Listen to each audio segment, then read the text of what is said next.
बता सको। भगवान, सब लोग कहते हैं कि भगवान के बिना कुछ भी नहीं हो सकता है। अगर आप ऐसा मानते हैं तो क्यों मानते हैं? क्या आपको सब जानकारी है? विज्ञान को मानते हैं या भगवान को मानते हैं? इस पर भी आप विचार कीजिएगा। भगवान के होते हुए हत्या किसी की क्यों हो जाता है? भगवान के होते हुए फसलें क्यों बर्बाद होती हैं? क्या भगवान चाहता है कि क्यों हमारा जो पुजारी है वो मर जाए? क्या भगवान चाहता है कि जो हमारा पूजा करता है उसका फसल बर्बाद हो जाए, वो पूरी तरह से बर्बाद हो जाए? ऐसा सोच रखता है भगवान हमारे बारे में? तो हम ऐसा क्यों करते हैं? उसकी पूजा क्यों करते हैं? भगवान अगर हमको नहीं मानता है तो हम उसकी पूजा क्यों करते हैं? यहाँ की भारतवर्ष की अधिक बहुसंख्यक जनता इस उलझन में फंसकर अपने समाज की जरूरत मूलभूत सुविधाएं, हक अधिकार की बातें नहीं करती है। भाग्य, भरोसा, विडम्बना, पाखंडवाद में भी का भरोसा करके अपना जीवन यापन करती है। आइए इस सब से जुड़ा कुछ कंटेंट है जो हम आपको क्वेश्चन टाइप का है, इसका सवाल जवाब करेंगे। विज्ञान कहता है कि सोना जलता नहीं है और रामायण कहती है कि सोने की लंका जलकर राख हो गई। कौन सही? इसका जवाब आप कमेंट बॉक्स में ज़रूर दीजिएगा। दूसरा है Bharat Ratna symbol of knowledge doctor Bhimrao Ambedkar के पास 32 डिग्रियां, 9 भाषाओं के ज्ञाता थे जिन्होंने संविधान लिखा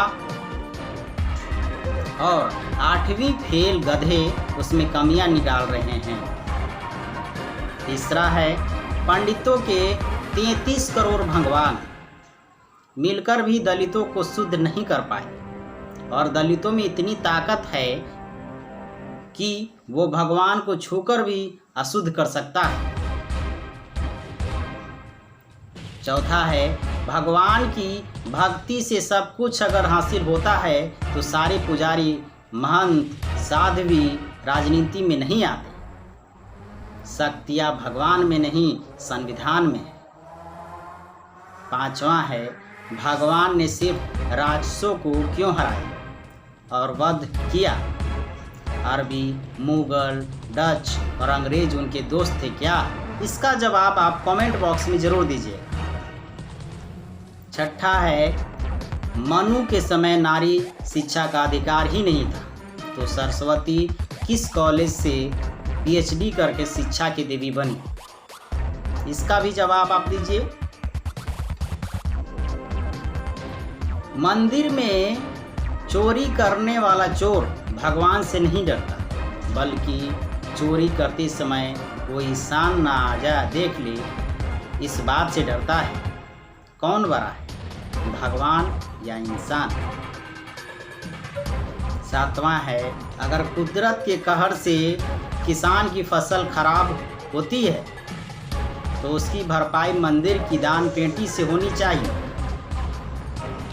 क्योंकि नुकसान भगवान ने किया है।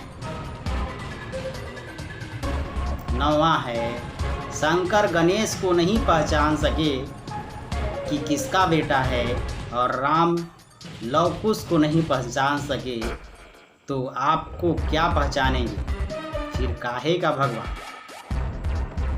इन सभी सवालों और जवाबों का विश्लेषण आप कीजिए और कमेंट बॉक्स में आकर बताइए कि भगवान है तो सारे समस्याओं का हल क्यों नहीं होता? भगवान ने, शंकर भगवान ने गणेश को क्यों नहीं पहचाना? दूसरा लवकुश को राम ने क्यों नहीं पहचाना? जब अपने बाल बुद्रु को उन्होंने नहीं पहचाना तो हम लोग तो बहुत ही दूर की बातें हैं। तो इन सब बातों को ज़रूर बताइए।